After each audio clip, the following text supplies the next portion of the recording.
So this mic really should be picking up, I believe. Okay, wait. That'll do. No, is this shooting? Are we running? Yeah, we're running. Oh, right. Okay. Hi, we're back again. Got wine this time. It's one of those days. I don't have a breastfeed until 7. So what, you can drink? So, I mean, you can kind of drink anyway when you're not breastfeeding, but when you are breastfeeding even, but you can't get drunk. Not that we're getting drunk. We're not getting drunk. But this is a second glass though.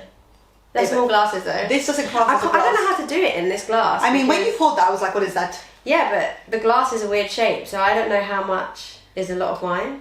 Like, I feel like with this glass, when you pour up to about here, I hope you can't see. I would have rago just poured it all the way up to there. Yeah, no, that was a glass. That's not a glass.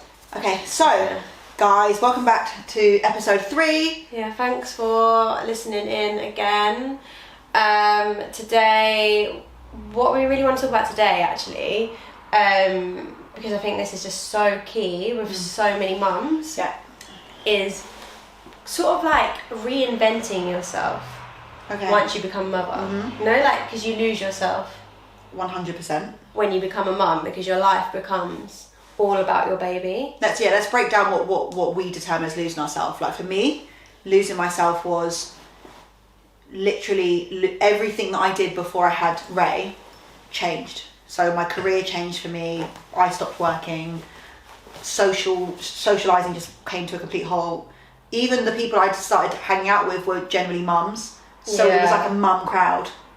Yeah, I think we should definitely come back to that later. But like for me as well, it was more like losing my freedom. Yeah. Because I feel like even when you're pregnant, you have no idea what is about to hit you in terms of freedom. And like when Ziggy was born, I was Ziggy's mum. Yeah, that's it. I'm not. And you want to be. You want to be. It's fine. Yeah. And all I could think about was him. All I could process was him. Like taking care of him. Like I was so anxious that everything was done right. Like I didn't have time for anything else. I didn't even have time for sleep, let alone any other parts of my life. It's actually mad because when I first had Ziggy, I had this other business called My Mini Me. Do you remember? Yeah. And I thought. Loads of mums had messaged me and they're like, oh, do you think you're going to be able to continue this when the baby's born? I'm like, yeah, I'll be fine. I'm sure I'll be fine. Ziggy comes now and I'm like, how the fuck am I getting this done? Like, I literally had to have Barry take Ziggy out for a walk for a couple of hours so I could pack all these parcels. But I just couldn't do it. So you kind of chose. I just couldn't do it. You had to sacrifice. There's just aspects of your life that you have to sacrifice. And the thing is, I think like, yes, there's a lot of pressure from the outside world saying that that's what you have to do, but for yourself, like I feel like you choose to sacrifice your life because your focus is your baby and you want to know that everything that you're supposed to be doing is done, so you kind of just willingly sacrifice it. And I do feel like it's not until kind of later on, obviously the early stages of having a baby, you have to do it anyway, you know, they're so small, but I think it's not until later on as the baby starts to grow that you realise, wow, I really gave up a lot of myself to kind of just care for this human being, which is... Yeah, because the first few months is a bit like, it's a whirlwind, isn't it? It's just so much going on that you don't even take time to think. But I think what highlights it for me a lot is looking at Ziggy's dad. And I just think, you can't even comprehend how much I have given up to be a mum. I'm not complaining about it. I chose to be a mum. I love Ziggy and I would do anything for him. But it's the fact that the fathers just, they don't even have to see it. What's interesting that you said that is like, obviously, so like, I'm separated from the dad, so I automatically had that. I was like, you're just getting on with your life and I'm here. But it's so interesting for me to hear someone who lives with a dad who is hands-on still feel the same way. And it's like, what is the culture in society that men don't kind of have to sacrifice who they are, and it's like everything they do just continues? And is that because we take the burden of it? I also think that the whole maternity thing plays a part in it as well, because if you think about it, women go on maternity leave for up to a year and men get 6 weeks, so women have to be the They have changed parents. the law of that now, though, that you can split in half and half now. Yeah, they changed it a few years ago, so now men can take half of that. Even if they've changed the law, the mentality of course, from all of those years of that being how it is, that's why it's like that. So obviously, with that being taken into consideration, the time that I have for myself is basically zero, because Barry works in the week, so that's his time. And then I have Ziggy from morning till when I go to bed. Would he argue that he's working, you're working, where's his free time? Does he ever say that? No, he does all the time. He says, oh, it's not freedom because it's working. But I'm like, you have freedom within working. I don't have freedom within looking after Ziggy. Like, being a mum is a 24/7 job. Yeah. Being a dad is not a 24/7 job. And I think as well is that even when it's like our minds don't come off. Like, let's say if, like, for instance, Ziggy's with Barry right now, lovely. Your brain's going to keep going to it, or you probably had to prep him. You know. Yeah, 100%. Yeah. Did you pack the bag? Yeah, like, actually, I didn't pack the bag, okay, but fine. I did advise what would need to go into the bag, obviously, because. And I feel like dads. I don't know, this is not a dad slagging thing, fine, but I'm just, let's focus more on the mums. But I just think with mums, it is that kind of inability to kind of switch off, and it's like we have to constantly be the preppers, and you know, and yeah. So I think that's where we lose our identity. I think, exactly. Bringing it back to that, everything that made you before your baby has to change.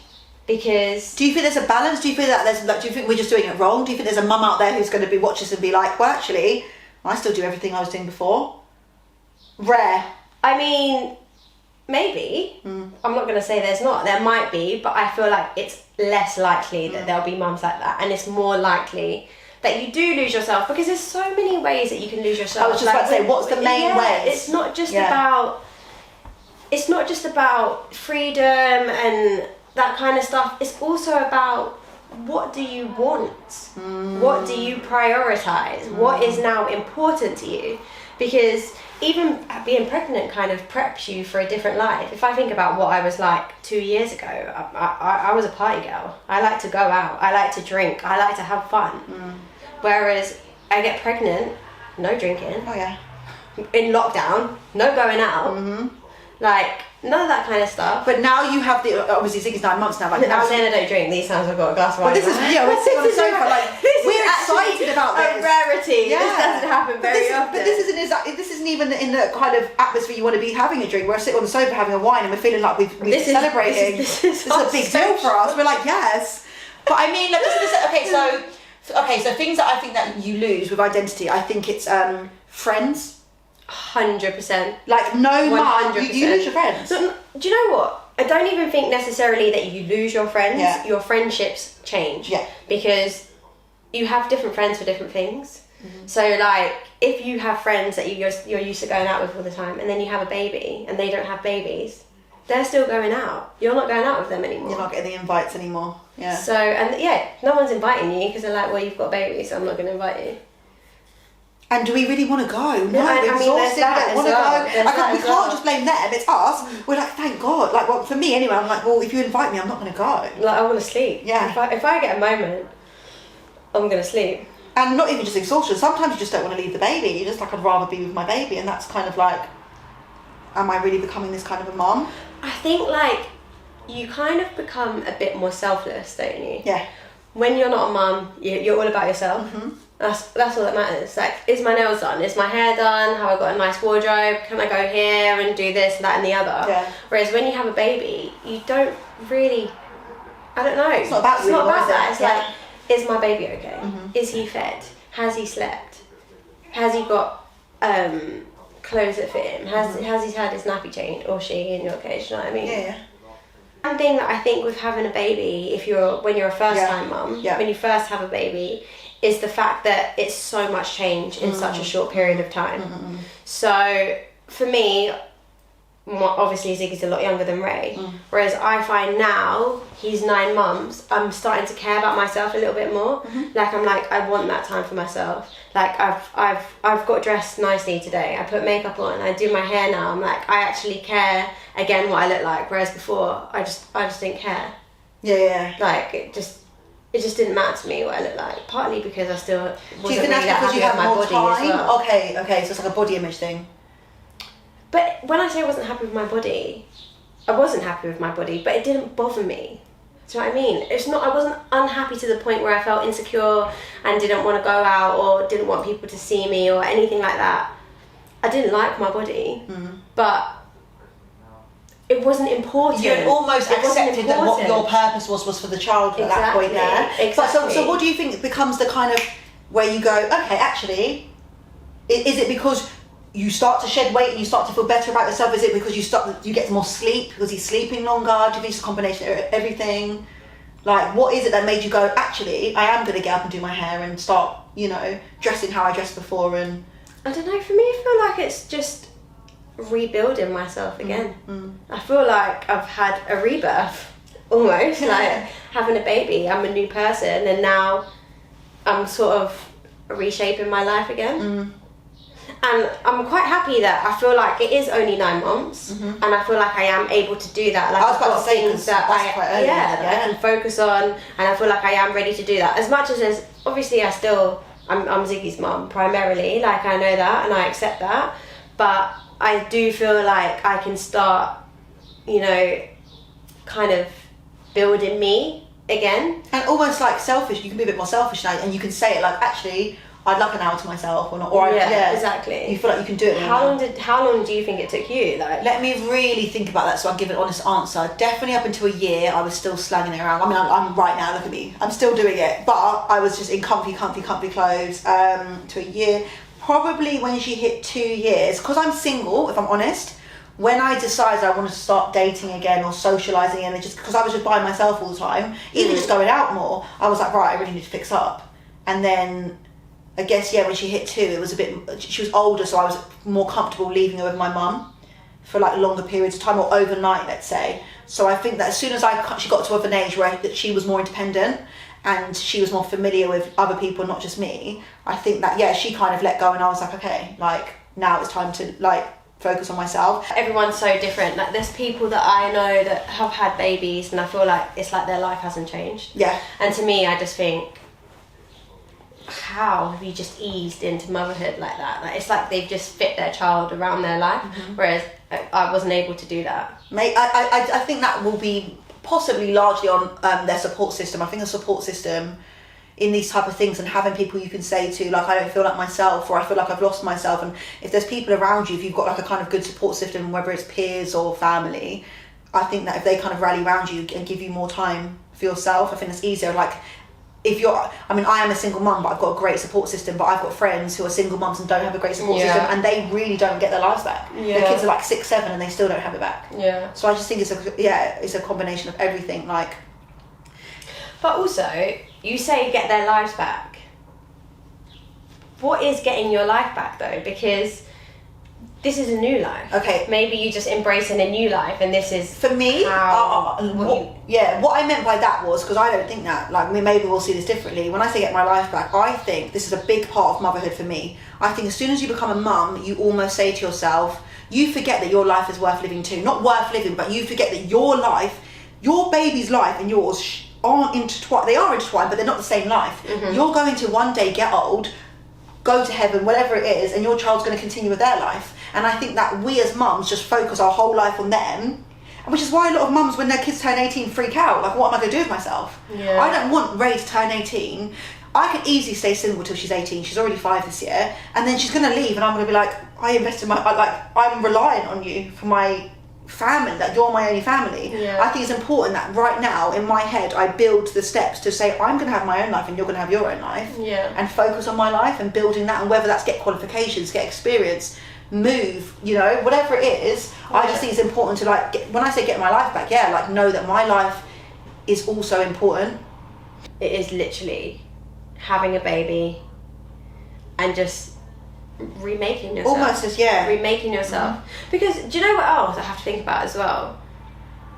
When you are, sort of becoming a mum, there's certain things and certain behaviours that you have to leave behind. Anyway, because you need to make sure your child is on the right path. Do you know what I mean? Not Do you think necessarily dads on the have right path. Or is it just mums? I think they do, yeah. Whether they do Yeah. is a different situation. I think women put a lot more pressure on themselves than men put on themselves. Mm-hmm. So women just completely adapt their lives to make sure that they're doing the right by their kids. Yeah. Whereas men, they might like to think they adapt their lives to do it, and they do to an extent, but I just, like, it's very different. What do you think hard that to compare the two. you had, like, what's the, or not even just you, like, what do you think the most common things are that mums kind of have to give up, like? I mean, you give up your time. Yeah. You give up your body. Mm-hmm. You Body's give a up, huge one. yeah. Yeah. Like, and when I say body, I don't just mean the way you look. Oh, yeah, yeah. I actually mean you're literally giving up your body. Yeah, yeah. I am a feeding machine. Literally, yeah. I am my son's feeding machine. Like, he literally comes to me for milk. He wants me all the time, and I know it's because he wants me for milk. He goes to bed with me because he wants me for milk. And I think And when you're breastfeeding and you're just literally a milk machine, and then even if you're not, you have to hold them to feed them a bottle. Like, you just are giving up yourself, aren't you? Just like, Well, they're sleeping on you.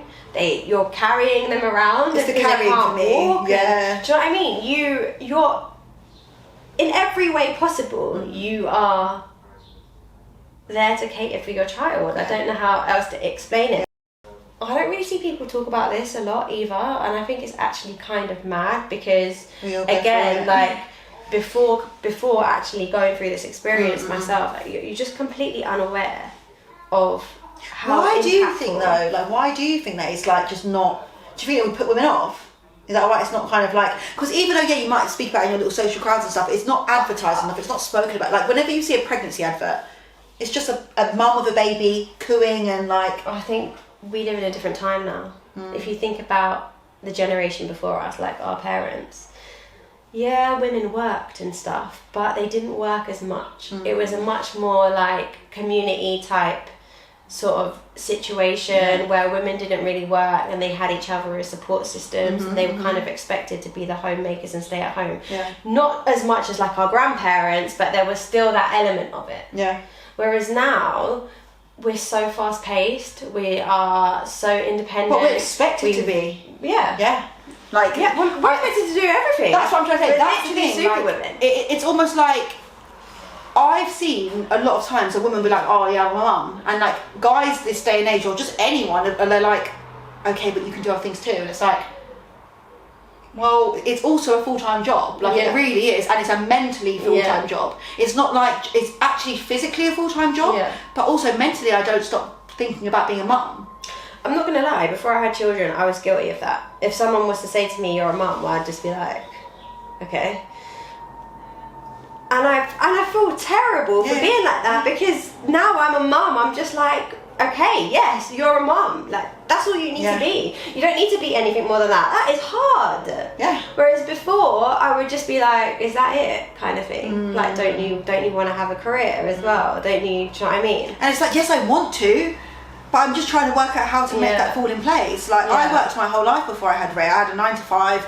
I would be there 9 to 9 most days, happily working over hours. And like, now I'm like, even the concept that she starts school in September and like thinking about like your career and things you want to do, it's just like, it's a lot. And I definitely think that there's a stigma with mums that say I want to be a mum, or I am a mum and that's what I do. And even just that's what I'm capable of doing. Like, it's okay to say I'm not capable of doing more than that. Like, that's all I can kind of focus on right now. But even like not capable of doing more than that, the way that's phrased, I don't like it. Because being a mum is so full on. 100%, but we expect the on. men to do the work and be capable of also, chipping in. We do. Yeah, but they're not the primary carers. Obviously. That's what I mean. You can't be a primary carer and work full time at the same time. That doesn't work. That's why we have nurseries and nannies, and that's a whole other situation, which is just finances and like being a mum like how you used to be is impossible these days. And it's become, I think this is why there's such a big toll on mental health in our generation, because you don't have everything is a financial strain. Yeah. And everything is online. You don't have the same support systems that you would have had before. You don't have the same amount of time. You don't have the same amount of money. Like, everything is more difficult nowadays. And the expectation is so much higher. Yeah. So... And even back in the day, they've always had nannies. Nannies have been a thing from the 1800s. You had people that would breastfeed your child, and they didn't even work. Like back in the day, mothers had nannies who looked after their kids, breastfed their kids, and they weren't working still. That was just for them to recoup. That's how hard it is. But obviously people had a lot more children as well, because there was... But the point is that they weren't working and they had that. But now, we can't afford nannies, and we're working, and we're being mums. And it's just like, can we get some recognition for that? Like, that's a lot. Yeah. There's a fly buzzing around here. Yeah. So, hardest job in the world, rewarding, but yeah, you do lose yourself. And I think that conversation, I don't know where it needs to go. I don't know what we need to do, because it is what it is. But I think that it needs to be spoken of more, like, as in... There just needs to be more support out there, basically. And there needs to be less mum shaming. Like, we shouldn't be so judgmental on people that choose to just become mums, because as we both know, it's a very difficult job. But how do we... But the thing is that we used to do that. That's what I know. And we only know that because we've done it. So how does that become a narrative? We have to talk about it. Yeah. We have to have these conversations. We need to put it out there to the world. Like, you shouldn't feel embarrassed about certain things. Like, there's been so many times when people don't talk about things like postnatal depression. It just gets swept under the rug. Yeah. And it's like this taboo thing that, like, you can't talk about, but you have to talk about it. You have to be honest about what goes on. Honest and ugly. Do you know what, you even saying that as well is like, okay, not to keep talking about me dating, but I'm single, yeah? When I date guys, Nikita's single, everyone. If you don't know, she's single. When I date, guys have the audacity to say to me, what do you do for work? And I'm like, he's taking the piss. Like, even though I work part-time at home for myself, cool. It's like it's like the assumption. That's what I mean. It's rude. You're just not aware. Yeah. Until it happens. And I do feel a way of saying, I'm a bloody mum. Yeah. Like, I'm a mum. Because, you know, you're a mum on your own. Yeah. So, but that's what I'm saying. They know I'm single. Yeah. And they still have the audacity to say, what do you do for work? And I'm like, this needs to stop. Like, you just need to accept this is a full-time job. Like, that needs to be said. You know, again, not shaming the dads, but I think if there was a single dad out there in my position, they would be like, oh, you're a dad. Have you seen Fatherhood? I love Fatherhood. Have you seen Fatherhood? Yeah, it's great. great. I literally just said. I watched it like 2 days ago. Yeah, it's really good. Actually, to be fair, he was working. Yeah, he was, but he had a great, you know, that's typical. He's got an amazing job, of course. But he struggled. He took his kid to work. Exactly. Do you think mums could take that? There's no way, as a mum, you could get away with taking your child into work. They get annoyed. Like, oh, I'm a single parent, I have to bring my kid to work. They get annoyed when you take maternity for a year. And everyone's like, oh, it's alright, I get it, it must be so hard for you. That just would not happen. And they're taking his baby in the meetings and like helping him out. That wouldn't happen. They'd be like, you're fired. You're fired. Like, what is this? There's no way. But as a dad, it's all like, oh my god, it must be so difficult for you. Yeah, it's a lot. And I just think, do you know what as well? Men are physically stronger than us as well. Like, we're actually physically weaker to carry them, and like the amount of times I've been carrying Ray, carrying shopping, trying to put the buggy away, and like just so much, and I'm like, this is just expected of me. It's crazy. But so we were talking about body image, what else were we going to talk about? Oh no, body image is a good one, you know. Okay. We didn't even get into body image. Let's get on to that. It doesn't even happen for everybody. Like, some people will just snap back. This snapback culture. It's ridiculous. But like, if you think about when we talk about losing our identity, we're talking about like our personalities, but it's not just our personality though, is it? Because you lose your everything that you're used to. Yeah. Like, how important clothes are to me, as ridiculous that may sound to some people, that really had an impact on me. So like, for me, if I would try something on and look at myself in the mirror and see how awful it looks, that's when I'd start to be like, that's when it would get me. Okay. And I'd get upset. Yeah, and I'd be like, I don't want to go out because I don't have anything to wear or something. And that's when I started feeling away. Not me looking at my body with nothing. It's me looking at my body in certain things, and like having to understand how to dress my new body. Like, I'm a girl that wears crop tops and has my tummy out. I would never do that now. But can I ask a question? That's interesting you just said that, because you wouldn't do that because of a physical thing.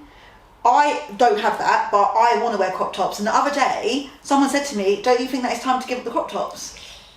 And it probably is. I mean, it could be. It could be an age thing as well. Like, it's a physical thing, but obviously there are certain things that I wouldn't wear as a mum as well. That's what I'm saying, but I do, and I'm thinking, is that a problem? No, but you say that, but then there will be things that you probably wouldn't wear. Hot pants, I won't now. But a crop top, I'm in them all day. I think it depends how you wear the crop top, though. If you're wearing a crop top with a very small skirt, okay, it becomes different. But if you're wearing a crop top with tracksuit bottom, yeah, I do that. It's fine. But is that too much? Like, you know, at 30 years of age with a child walking down the street, is it too much now to be wearing a crop top? I don't think so. Yeah, I don't. But I want to know: are people looking at me thinking, what is she doing? As long as you look and feel good. I don't think so. Yeah, I don't think 32 is that old. 31, how old are you? I'm 31. So you're nearly 32. Shh. I don't think that's that old, so it's... But then if I was 50... Yeah, but then we're being ages now, so what about the 40-years out there? What about Jennifer Lopez is 50? Yeah, she walks out in crop tops. You're as young as you feel, aren't you? Yeah. You can do it. You can... Actually, yeah, do you know what? Imagine J-Lo right now. When I see her, I don't think anything. She's walking about she's in a crop top. She looks great. Yeah. Do you know what? It depends. And even if you don't look great... Some people it doesn't work for, though. That's just the reality of it. It's true. Like, some people, they can't pull it off. Sorry, but... They can't put it up. If I saw my mum in a crop top, I'd be like, what are you doing? And my mum. I'd be like, mum, no. But again, that's our opinion. But that's because my mum. There might be an opinion out there of someone probably our kids, when they're older, they'll be like, why are you wearing that? Exactly. I was talking to someone on Instagram, and she's got a 16-year-old, and she's our age, and she was saying how her son told her to get off Instagram. She's too old. And look how we are on Instagram. We don't think we're too old for Instagram, do we? I just thought that was hilarious. And she was like, I'm not old, I'm only 32 or whatever. But to them, they're like, oh, well, you shouldn't be doing that because you're my mum and you're old. It's quite funny. Again, it's that same kind of misconception that when you're a mum, you just become a mum. Why can't I have social media? But then again, I'm a hypocrite because when my mum has Facebook, I'm like, why are you still on Facebook? Yeah, but it's a bit different with that generation though, because it's a different time. Yeah, it's a different time. They didn't grow up with it. So my mum is always going on about bloody Facebook. Oh, I saw this thing on Facebook, and I'm just like, I don't care what you saw on Facebook. Who uses Facebook? My mum no one even uses Facebook. You know the Facebook ads? My mum will buy the most random things. I'm like, Mum, you don't do this on Facebook. But yeah, okay, cool. So the crop top thing, the clothing thing. But yeah, all right. So how do we again tackle so our body image? It stems down to the same thing about mum shaming. Give it a break. Like, give yourself a break. Give other mums a break. Our bodies have created life. I think it's more than mum shaming though. It's not just mum shaming. More than mum shaming. It's like it's the whole society that we live in, to be honest, and the expectation of what is perfect and what you should look like and what you should be doing, and you're celebrating like social media as well. Yeah. Do as much as I celebrate social media. I think it's great because it allows so many opportunities. It can cause so many issues. Like, if you think about it nowadays, there's a lot of younger children that are having a lot of mental health issues because of social media, because people paint this picture perfect sort of life that's not realistic. Yeah. And that's why we go to the Pinterest mums. Like, I love it. If you're a Pinterest mum and you actually live your life that way, kudos to you. I'm for you. But I think that... Sorry, I just have to stop you. Is this a thing? Or have you just made this up? Pinterest mum, it's a thing. It's a hashtag thing, right? They're the mums who it's like everything matches, everything's beige, and you know everything's just like you know. The cream houses, the cream carpets, and it's like the white, and everything looks immaculate all the time, and their children look like like Christmas, little beige packets exactly of delight, and that's fine. But the point is that I do think, and I'm for you mums, and I think that's great. I celebrate all mums, the mums who are like that and the mums who aren't. But I think that this is something that you do have to take ownership of. If you're one of those mums, any type of mum, portray the good and the bad, because there's bad. portray the ugly, because you are responsible. As soon as you upload something on social media, as much as we just put it out there, we're responsible for the effect that we have on people's mental health. Yeah. There's mums that are going to be looking at that, the same mums that you want to look at that and say, wow, that's great. Just show the real as well, a little bit. Yeah, I do think it is important to show a little bit of real life Yeah. as well. And You're not great just at like that. You take do a that. picture Yeah. and you think, oh, I look good. Yeah. Or we're out somewhere nice Yeah. and I want to document that. If I'm going through something, I do like to The other day, you had well. a video of you and you put it on. I was thinking, she looks great, she looks beautiful. And you slowly were zooming in. I was like, what's she doing? And you zoomed into a spot on your head, and I was like, that's hilarious. Because I had a massive one on my chin. I've still got the scar, and I was like, yeah, that type of thing there made me feel better. Yeah. Just like that. And you're my friend. I was like, oh, that made me feel a bit better. Like, you know, I was like, what's she zooming in on spot? And I'm like, I just think that just let's get that narrative going. Let's like really like, come on, guys. Mothership is hard enough. And I just think let's like... Because if you actually think about it as well, like if you think about all the influential people, or the people that you follow, say you have Instagram accounts that you follow that have got like how many followers, what are they posting? What do you see about them? Perfection and beige and white. Right, that is exactly what you see. Whereas there's the other micro influential accounts where you have people that are about body positivity or like, I don't know, mental health advocates and those kind of things. But the following is very different to the following of the perfect people. That's because everyone's aspiring to be perfect. So they're like, well, I'm already all these things that you're posting. I've got, you know, but it's not real. Yeah. So we need to change that. Yeah. We need to change that. And anyway, this is why what we do is important. It is. No, it is. Like, the thing is, it's true. Important. It is important. You do need to do those things. And I think in motherhood specifically, it's even more crucial because you are in such a vulnerable time. It can just go either way. And we are responsible for the future generation. That is what we are as mothers. We need to take ownership of that. We are responsible for the same way that we're going to see the world, and like we're going to influence our children to see it that way. So it's like we need to be way more having these conversations and saying it's okay to not be perfect, and it's okay to struggle, and it's okay to lean on people and ask for help and say I don't know. Anyway, I think we should probably cut it now because we've been talking for ages about kind of the same topic. But thanks for listening, guys. And next week we will. What are we talking about next week? I don't know. We'll get back to you. I'll put a little thing under the day. Yeah, she'll write it. All right. Anyway. Yeah. Have you seen Fatherhood? I love Fatherhood. Have you seen Fatherhood? Yeah, It's I great. literally just said. I watched it like 2 days ago.